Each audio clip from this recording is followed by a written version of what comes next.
Hello students, आज इस online classes में हम क्लास 10th में सब्जेक्ट साइंस में लेसन नंबर 9 प्रकाश लाइट, इसमें हम आज नया टॉपिक पढ़ेंगे। वह है प्रकाश का अपवर्तन। पिछली ऑनलाइन क्लासेस में हमने प्रकाश के परावर्तन के बारे में पढ़ा और फिर उसी से संबंधित हम दर्पण के बारे में पढ़े, गोलीय दर्पण में। अब हम आज जो पढ़ रहे हैं वो है प्रकाश का अपवर्तन। देखिए, प्रकाश का अपवर्तन आप इस डायग्राम के थ्रू समझ सकते हैं किस तरीके से प्रकाश का अपवर्तन है। ये भी एक प्रकाश का गुण है। देखिए, वही चीज़ यहाँ है, एक अपवर्तित सतह, पारदर्शी माध्यम है। यानी ये चीज़ ध्यान रखनी है आपको, माध्यम कैसा है, पारदर्शी। वही आपतित एक प्रकाश किरण, आपतित प्रकाश किरण होगी जो इस अपवर्तित सतह से टकराएगी और टकराने के पश्चात वो अपवर्तित होकर गुजर जाएगी। ये दो स्थितियां आपको बता रखी है। यहाँ पर एक बात आती है, वो आता है माध्यम। क्या आता है? माध्यम। यहाँ हम जो माध्यम की बात कर रहे हैं वो माध्यम हम दो ले रहे हैं। एक है विरल माध्यम और एक है सघन माध्यम। विरल माध्यम और सघन माध्यम क्या है? विरल माध्यम की यदि हम बात करें तो विरल माध्यम का मतलब है ऐसा माध्यम जिसमें पदार्थ के कण दूर दूर हों। पदार्थ के जो कण हैं वो दूर दूर होंगे। वो कैसा माध्यम होगा? विरल माध्यम होगा। एग्जाम्पल फॉर यू, हवा, एयर। हवा में आप देखते हैं जो पार्टिकल्स होते हैं, कण होते हैं, वो दूर दूर हैं। तो कैसा माध्यम है? विरल माध्यम है। बात आती है सघन माध्यम की, तो ऐसा माध्यम जिसमें पदार्थों के कण पास पास हों, पार्टिकल पास पास होंगे, तो वो कैसा माध्यम है? सघन माध्यम। जैसे कांच है, जल है, बहुत अलग अलग माध्यम हो सकते हैं। तो हमने यहाँ पे कांच एक माध्यम लिया है जो सघन माध्यम है, और एक विरल माध्यम लिया है वो है वायु। परिभाषा पे हम यदि इस पे बात करें कि इसकी डेफिनेशन क्या है, तो डेफिनेशन इस तरीके से है कि जब कोई प्रकाश किरण एक माध्यम से दूसरे माध्यम में प्रवेश करती है तो वो अपने मार्ग से विचलित हो जाती है। प्रकाश की यह घटना क्या कहलाती है? प्रकाश का अपवर्तन कहलाती है। ध्यान दें, परिभाषा यदि हम बात करें तो इसकी जो परिभाषा है, यदि आप परिभाषा से समझें तो परिभाषा इस तरीके से होगी कि जब कोई प्रकाश किरण, जब कोई प्रकाश किरण एक माध्यम से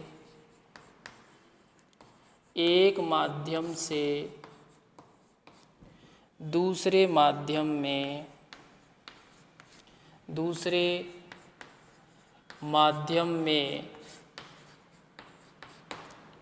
प्रवेश करती है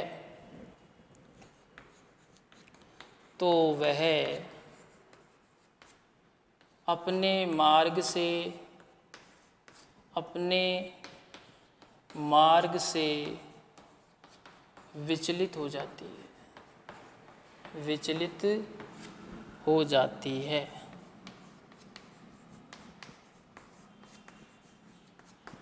प्रकाश की यह घटना,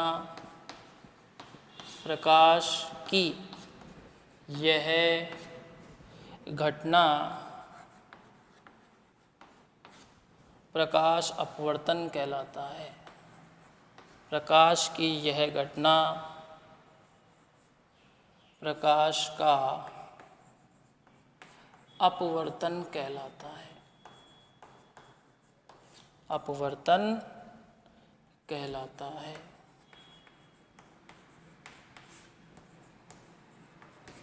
ये इसकी परिभाषा हो गई कि जब कोई प्रकाश किरण एक माध्यम से दूसरे माध्यम में प्रवेश करती है तो वह अपने मार्ग या पथ से विचलित हो जाती है। प्रकाश की यह घटना क्या कहलाती है? प्रकाश का अपवर्तन कहलाती है। माध्यम आपको पहले ही बताया है कि दो प्रकार के माध्यम हम यहाँ पढ़ रहे हैं, एक विरल माध्यम, दूसरा सघन माध्यम। अब इस डायग्राम के थ्रू हम समझते हैं कि किस प्रकार विचलित होती है। तो देखिए, एक आपतित किरण इस पर अपवर्तित सतह से टकराई। अब यहाँ पर हम टर्मिनोलॉजी जो शब्दावली बदल रहे हैं, वहाँ पे हम परावर्तित शब्द यूज करते थे, यहाँ हम क्या यूज करेंगे? अपवर्तित। ठीक है, तो पहले एक आपतित किरण अपवर्तित सतह से टकराएगी, ठीक है, और ये माध्यम कैसा है? विरल है और ये सघन है। तो जब प्रकाश किरण विरल माध्यम से सघन माध्यम की ओर आती है तो उसके वेग में कमी होगी, उस प्रकाश किरण के वेग में कमी होगी और वो अभिलंब की ओर झुक जाएगी। ये अभिलंब बना हुआ है, काल्पनिक रेखा है, अभिलंब, सब कुछ वही है, थोड़ा वो चेंजेज है। तो अभिलंब की ओर झुक गई, अभिलंब की ओर झुक गई। जो प्रकाश किरण बिल्कुल सीधी जानी चाहिए थी वो अभिलंब की ओर झुक गई। क्यों झुक गई? माध्यम कैसा है? सघन माध्यम है, इसलिए अभिलंब की ओर झुक गई वो। ये अपवर्तित किरण कहलाएगी, ये अभिलंब। तो इसमें हम इसको यदि हम डिवाइड कर दें, माध्यम के आधार पर यदि हम परिभाषा को पढ़ें तो इस तरीके से हम इसको पढ़ सकते हैं, याद कर सकते हैं कि जब कोई प्रकाश किरण विरल माध्यम से सघन माध्यम में प्रवेश करती है तो अभिलंब की ओर झुकती है। ये पहली स्थिति है। अब यहाँ पे यदि हम कोण की बात करें तो ये कोण I को तो हम बोलेंगे आपतन कोण, कोण R को बोलेंगे अपवर्तित कोण। थोड़ा चेंज है वहाँ से, अपवर्तित कोण। अब आपको यहाँ दिख रहा है कि जो कोण I है वो ग्रेटर देन किसके? कोण R के, कि कोण I का मान कोण R से बड़ा है, जबकि वहाँ नहीं था ऐसा परावर्तन में, वहाँ दोनों मान इक्वल थे, बराबर थे, यहाँ नहीं है। तो ये ध्यान रखना है कि जब विरल से सघन में आएगी तो कोण I का मान बढ़ेगा, ज़्यादा रहेगा, और कोण I का मान कम होगा। I को बोलते हैं आपतन कोण, R को बोलते हैं अपवर्तित कोण। इधर देखिए, अब हमने माध्यमों को चेंज कर दिया, इसको बनाया हमने सघन माध्यम, इसको बना दिया विरल माध्यम। सघन माध्यम मतलब कांच है, जल है, कुछ भी है। विरल माध्यम का मतलब है वायु। अब यहाँ पर देखिए अपवर्तित किरण आती है। अब वो जो किरण सीधी जानी चाहिए थी वो अभिलंब से दूर हट जाती है, अभिलंब से दूर हट गई। ये अभिलंब है, प्रकाश किरण आई और अभिलंब से दूर हट गई। यहाँ पर क्यों हटी? क्योंकि सघन माध्यम में प्रकाश किरण का वेग कम था, जैसे ही वो विरल माध्यम में आई उसके प्रकाश के वेग में वृद्धि हो गई तो अभिलंब से दूर हट गई। तो इसमें यदि हम इसको पढ़ें, शब्दों में कैसे बताएं, तो शब्दों में इस तरीके से बोलेंगे कि जब कोई प्रकाश किरण सघन माध्यम से विरल माध्यम में प्रवेश करती है तो वो अभिलंब से दूर हटती है। देख लें आप, अभिलंब से दूर हट रही है। यहाँ अभिलंब की ओर झुक रही थी, जबकि यहाँ पर अभिलंब से दूर हट रही है। यहाँ आपतन कोण का मान अपवर्तित कोण के मान में यदि हम संबंध देखें तो देखिए कोण I लेस देन कोण R, ये लेस देन का साइन होता है, आप सब जानते हैं, छोटा और बड़ा जिसे हम कहते हैं। ग्रेटेड का मतलब होता है बड़ा, लेस देन का मतलब होता है छोटा। तो कोण I का मान कोण R से छोटा है, या उल्टा बोल दे हम, कोण R का मान कोण I से बड़ा है। कौन सी घटना में? जब सघन माध्यम से विरल माध्यम में प्रवेश करेगी। तो ये प्रकाश अपवर्तन की परिभाषा और इससे संबंधित ये चीज़ें हैं जिनको हमने आपको बताया है। अब देखिए, जो प्रकाश अपवर्तन की घटनाएं दैनिक जीवन में बहुत बार हम देखते हैं कि कांच का गिलास है, उसमें आपने कोई कॉइन डाला है, कोई सिक्का डाला है, और उसको दूर से देखने का प्रयास करते हैं, उसके सिरे से हटकर थोड़ा दूर से, तो आप देखेंगे कि वो सिक्का ऊपर उठा हुआ दिखाई देगा।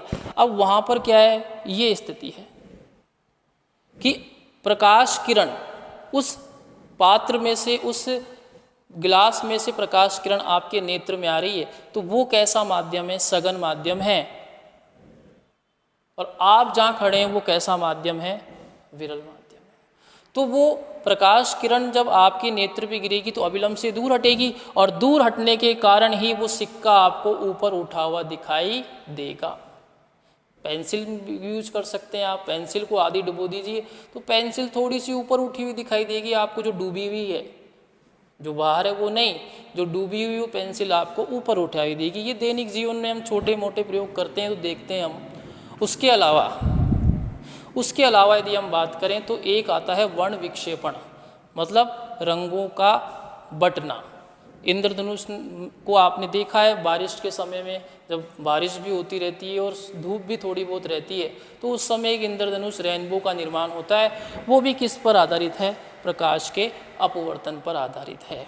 उसको भी हम देखेंगे। यह आपको समझा ही दिया है, आपके समझ में आया? आगे देखिए।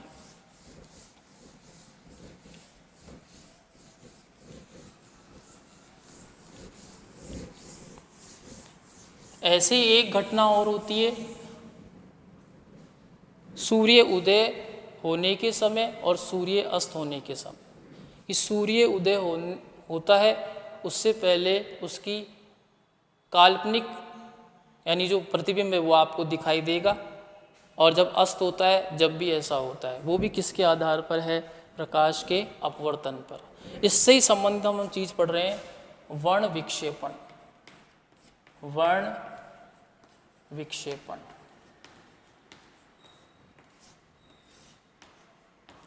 वर्ण विक्षेपण क्या है? मतलब कलर्स का स्प्लिट होना, टूटना, या रंगों का विभक्त होना, ये वर्ण विक्षेपण कहलाता है। इसके लिए हम देखिए एक प्रिज्म लेंगे, पारदर्शी माध्यम में प्रिज्म। ये एक प्रिज्म है, इसमें से आपने एक प्रकाश किरण गुजारी, और वो प्रकाश किरण कैसी है? मतलब श्वेत प्रकाश है। कैसा प्रकाश है? श्वेत प्रकाश। अब ये जैसे ही इस पारदर्शी माध्यम से गुजरेगा तो ये अलग अलग रंगों में क्या होगा? विभक्त होगा। इस तरीके से ये 7 रंगों में विभक्त होगा। 1 2 3 4 5 6 7। इस तरीके से ये 7 स्पेक्ट्रम आपको तैयार होंगे, और उनको इस तरीके से बोला जाता है विबजॉर, जिसे हम कहते हैं। नीचे से लिखा जाएगा और ऊपर की ओर बढ़ेंगे हम इसमें, जिसे हम विबजॉर कहते हैं। एक पट्टी बनेगी, रंगीन पट्टी का, इस तरीके से, और उसके 7 ब्लॉक बन जाएंगे। 1 2 3 4 5 6 7। 1 2 3 4 5 6 7, और इस तरीके से ये विबजॉर लिखा जाएगा। हिंदी में भी कुछ नाम है, लेकिन इंग्लिश में याद कर सकते हैं इसे, विबजॉर। वी का मतलब वॉयलेट है, आई का मतलब इंडिकम है, बी का मतलब ब्लू है, जी का मतलब ग्रीन है, वाई का मतलब येलो है, ओ का मतलब ऑरेंज, और आर का मतलब रेड। एक चीज़ आती है इसके अंदर जो अक्सर कंपटीशन एग्जाम में यदि पूछते हैं, आपके बोर्ड एग्जाम में नहीं पूछते हैं ये चीज़ें, कि जो स्पेक्ट्रम बनता है, ये रंगीन स्पेक्ट्रम बनता है वर्ण विक्षेपण में, जो कलरों, जो रंग्स हैं, जो कलर हैं, वो इस क्रम में प्राप्त होते हैं, उसके अंदर मध्य में कौन सा रंग होगा, या इंद्रधनुष में मध्य का रंग कौन सा होता है। एक्चुअल में यदि हम बात करें तो आप इस तरीके से 1 2 3 और 1 2 3, और हम बात कर देते हैं कि ग्रीन यानी जो हरा रंग है वो स्पेक्ट्रम में मिडिल में होता है, ऐसा हम मानते हैं, लेकिन ऐसा नहीं है। क्यों नहीं है? क्योंकि जो इंडिकम और वॉयलेट जो कलर है, इनमें आप फ़र्क नहीं कर सकते इतनी आसानी से। दोनों को यदि आप देखेंगे तो इनकी जो स्पेक्ट्रम है, जो लाइनिंग है, वो आपको दिखाई नहीं देगी, दोनों मिक्स रहेंगी। इसलिए क्या होता है कि येलो रंग, ये जो पीला रंग है, ये स्पेक्ट्रम में मध्य रंग होता है, मिडिल कलर होता है। ये ध्यान रखने वाली बात है कि वर्ण विक्षेपण में जब श्वेत प्रकाश अलग अलग कलरों में बढ़ता है, रंगों में विभक्त होता है, तो उसमें मध्य में कौन सा रंग होता है? पीला रंग होता है। एक बात तो ये। दूसरा यदि हम बात करें तो इसमें सबसे ज़्यादा फैलने वाली क्षमता किसकी है? बैंगनी रंग की है, वो जिसे हम वॉयलेट बोलते हैं, बैंगनी रंग सबसे ज़्यादा स्प्लिट होगा, फैलेगा। जब से कम कौन फैलेगा? रेड रंग। इसीलिए आप देखेंगे कि रेड कलर ज़्यादा यूज जहाँ होता है जहाँ पे आपको खतरा रहता है, डेंजरस जो जोन होते हैं वहाँ पे रेड कलर का यूज किया जाता है। आप यदि ट्रैफिक सिग्नल्स पे भी देखते हैं तो व्हीकल्स को या यातायात को रोकने के लिए जो रेड लाइट उपयोग की जा रही है, जिसे हम रेड कह ही रहे हैं, वो भी किसका सिग्नल है? रेड रंग का ही है। ठीक है, तो स्प्लिट बहुत कम होता है, फैलता कम है, फैलेगा कम तो दूर से दिखाई देगा, तो इसकी तरंग दैर्ध्य ज़्यादा है। मतलब प्रकाश की लंबाई, दूर से दिखाई दे रहा है आपको ये रंग, तो इसकी तरंग दैर्ध्य ज़्यादा होती है, इसकी तरंग दैर्ध्य कम होती है। ठीक है, ऊपर की ओर जैसे जैसे बढ़ते जाएंगे तरंग दैर्ध्य का मान बढ़ेगा, और जैसे जैसे नीचे की ओर आएंगे तरंग दैर्ध्य का मान कम होगा, मतलब प्रकाश की तरंग की लंबाई कम होगी। और जैसे जैसे ऊपर जाएंगे तो प्रकाश के फैलने की क्षमता कम होगी, और जैसे जैसे नीचे आएंगे तो प्रकाश के फैलने की क्षमता बढ़ेगी। तो सबसे ज़्यादा प्रकाश किस रंग का फैलता है? बैंगनी रंग का फैलता है। सबसे कम किसका फैलेगा? लाल रंग का प्रकाश फैलेगा। ठीक है, ये वर्ण विक्षेपण है कि जब श्वेत प्रकाश को किसी पारदर्शी माध्यम से गुजारा जाता है तो वो अपने स्पेक्ट्रम में तैयार प्राप्त होते हैं, उसके स्पेक्ट्रम, वो ही रंगीन स्पेक्ट्रम क्या कहलाते हैं? वर्ण विक्षेपण कहलाते हैं। आज की इस ऑनलाइन क्लास में अब ये आगे और भी पढ़ रहे हैं कि एक इसमें जो टॉपिक है वो है अपवर्तन के नियम। अगला एक टॉपिक है इसमें, वो है अपवर्तन के नियम। ये तो आपको उदाहरण बताए मैंने, अब है अपवर्तन के नियम। बहुत ही सरल नियम है, कोई कठिन नहीं है। जो हमने पिछला टॉपिक लिया था उससे ही थोड़ा जुड़ा हुआ है, अपवर्तन के नियम या प्रकाश के अपवर्तन के नियम। पहला नियम तो बहुत ही इजी है, वो क्या है कि आपतित किरण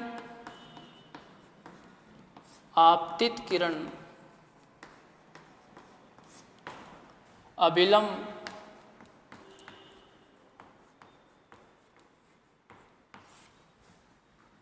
व अपवर्तित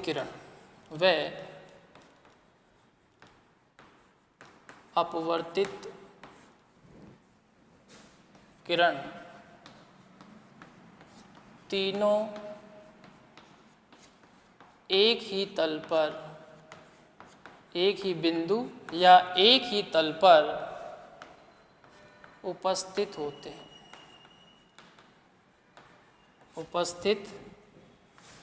हैं। ये पहला नियम है।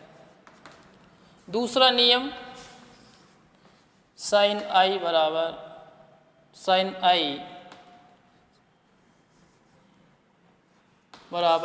Are upon sine r. Sine i equals to sine r होता है। आई इसे हम आपतन कोण बोलते हैं, और साइन ये इसे बोलते हैं आपतन कोण है एक तरीके से, और ये अपवर्तित कोण है, अपवर्तित कोण। तो साइन आई अनुपात में भी बोल सकते हैं या बटे में भी। इसे हम कहते हैं स्नेल का नियम। इसे हम क्या कहते हैं? स्नेल का नियम।